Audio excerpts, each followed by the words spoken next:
नमस्कार दोस्तों, स्वागत है आपका अपने चैनल गणेशा में। तो दोस्तों, आज हम आपके लिए लेकर आए हैं एकादशी व्रत विधि, उसकी कहानी, उसके नियम और उसके महत्व। तो दोस्तों, मार्ग श्री कृष्ण पक्ष की एकादशी को ही उत्पन्ना एकादशी के नाम से जाना जाता है। इसी दिन भगवान विष्णु के शरीर में एकादशी देवी की उत्पत्ति हुई थी।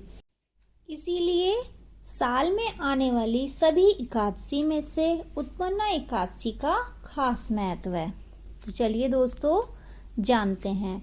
उत्पन्ना एकादशी के दिन एकादशी देवी और भगवान विष्णु की पूजा की जाती है।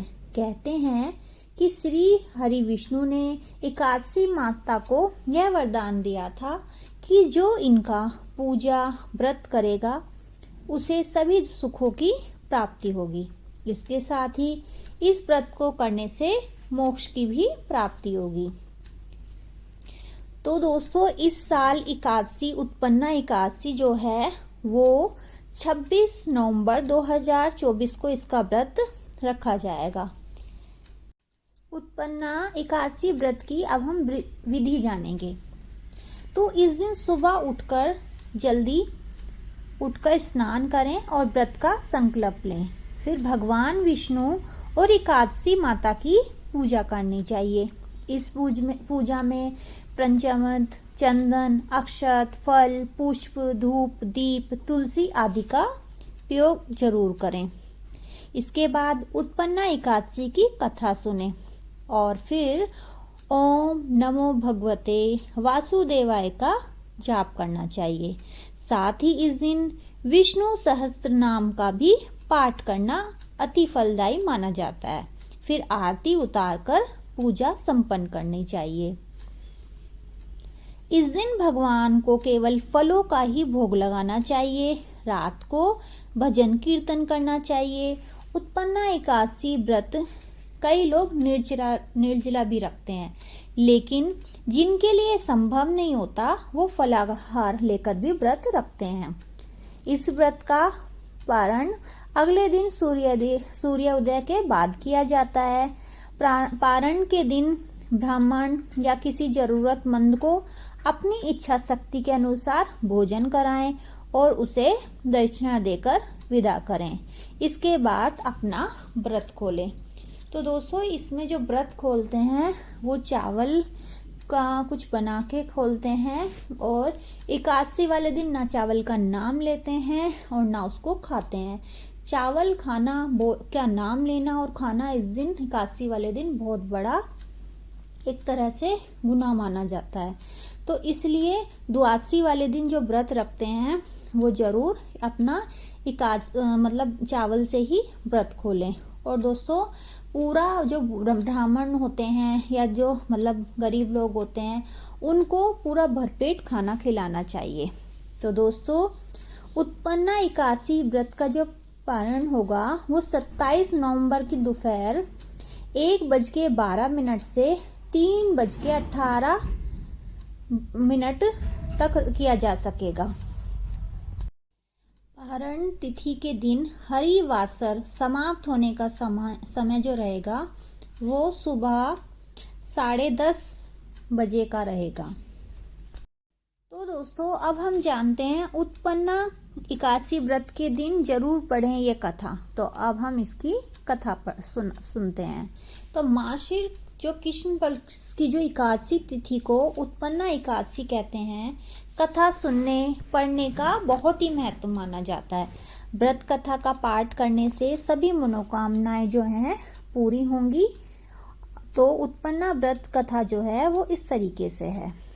तो दोस्तों, माँ श्री कृष्ण पक्ष की एकादशी तिथि को उत्पन्ना एकादशी कहते हैं। उत्पन्ना एकादशी के दिन भगवान विष्णु ने राक्षस मूरसुरा को मारा था।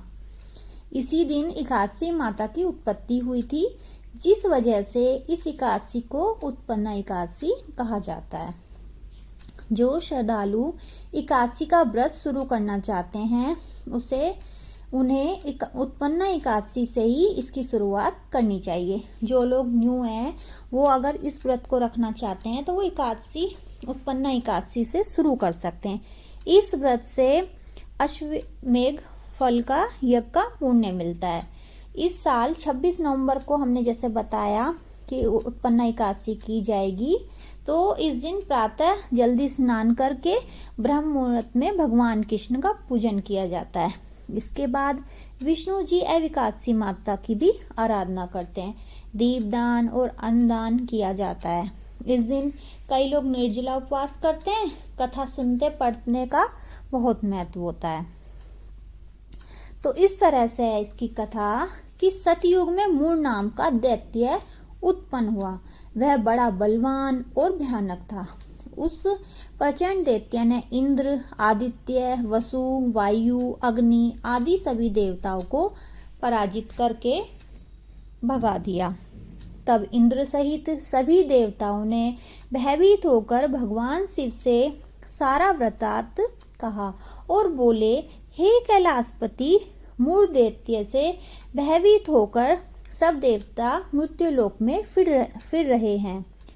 तब भगवान शिव ने कहा, हे देवताओं, तीनों लोकों के स्वामी, भक्तों के दुखों का नाश करने वाले भगवान विष्णु की शरण में जाओ।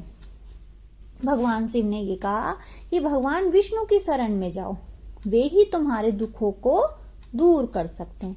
शिव जी के ऐसे वचन सुनकर सभी देवता क्षीर सागर में पहुंचे और कहा कि हे मधुसूदन, आप हमारी रक्षा करें। सभी ने भगवान विष्णु से कहा कि आप हमारी रक्षा करें।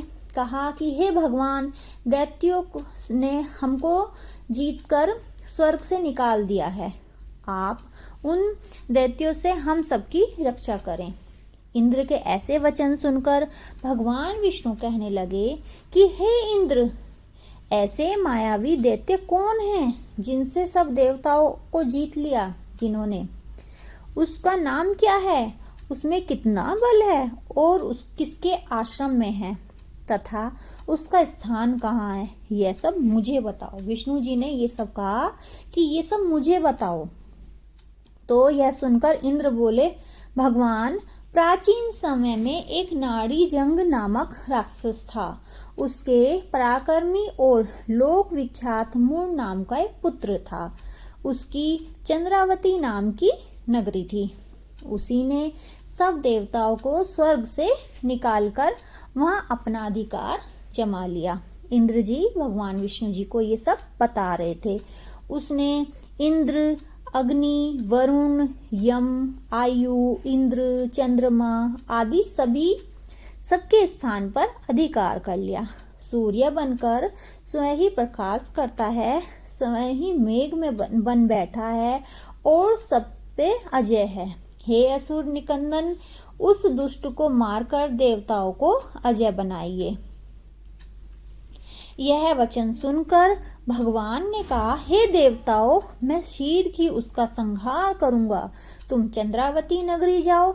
इस प्रकार कहकर भगवान सहित सभी देवताओं ने चंद्रावती नगरी और प्रस्थान किया। उस समय दैत्य मूर सेना सहित युद्ध भूमि को गरज रहा था। जब स्वयं भगवान रणभूमि में आए तो दैत्य उन पर ही अस्त्र शस्त्र आयुध लेकर दौड़े, तो विष्णु ने उन्हें सबके समान अपने बाणों में बींध डाला। बहुत से दैत्य मारे गए, केवल मूर बचा था। वह अविचल भाव से भगवान के साथ युद्ध करता रहा। भगवान जो भी तीक्ष्ण बाण चलाते वह उसके लिए पुण्य सिद्ध होता। उनका शरीर क्षीण भींग हो गया, किंतु वह लगातार युद्ध करता रहा। दोनों के बीच मल्हार युद्ध हुआ। 10,000 वर्ष तक उनका युद्ध चलता रहा, लेकिन मूर नहीं हारा। थककर भगवान बद्रिक्षम चले गए। वहां हेमवती नामक सुंदर गुफा थी। उसमें विश्राम करने के लिए भगवान उसके अंदर प्रवेश कर गए। यह गुफा 12 योजन लंबी थी और उसका एक ही द्वार था। भगवान विष्णु वहां योग निंदा की गोद में सो गए। मूर भी पीछे पीछे आ गया और भगवान को सोया देखकर मारने को एकदम से दौड़ा। तभी भगवान के शरीर से उज्जवल कांतिमय रूप वाली देवी प्रकट हुई। देवी ने राक्षस मुर को ललकारा, युद्ध किया और उसे तत्काल मौत के घाट उतार दिया। श्री हरि जब योग निंदा की गोद में उठे तो तब बातों को जानकर उसी देवी ने कहा कि आपका जन्म 81 के दिन हुआ था, अर्थात आप उत्पन्ना एकादशी के नाम से पूजनीय होंगे। आपके भक्त वही होंगे जो मेरे भक्त हैं। तो तभी से उत्पन्ना एकादशी मनाई जाती है और जो नए बंदे हैं एकादशी व्रत को शुरू करना चाहते हैं वो इसी दिन से शुरू करें। और दोस्तों इसमें बहुत सारे पूजा के नियम होते हैं, उन सबको जरूर करना चाहिए। सबसे ज़्यादा होता है चावल ना खाएं, मांस मैदा वगैरह ना खाएं, झूठ ना बोलें और दोस्तों अच्छे से इस व्रत का पालन करें और इस व्रत में इस व्रत कथा को जरूर सुनें। तो दोस्तों अगर आप मेरे चैनल पर नए हैं तो प्लीज़ चैनल को लाइक शेयर एंड सब्सक्राइब कर दीजिए और बेल आइकन का बटन भी प्रेस कर दीजिए, जिससे कि ऐसी कथा जानकारी हम आपके लिए आगे भी लाते रहें। तो दोस्तों सभी को उत्पन्ना एकादशी की बहुत बहुत शुभकामनाएं। नमस्कार दोस्तों।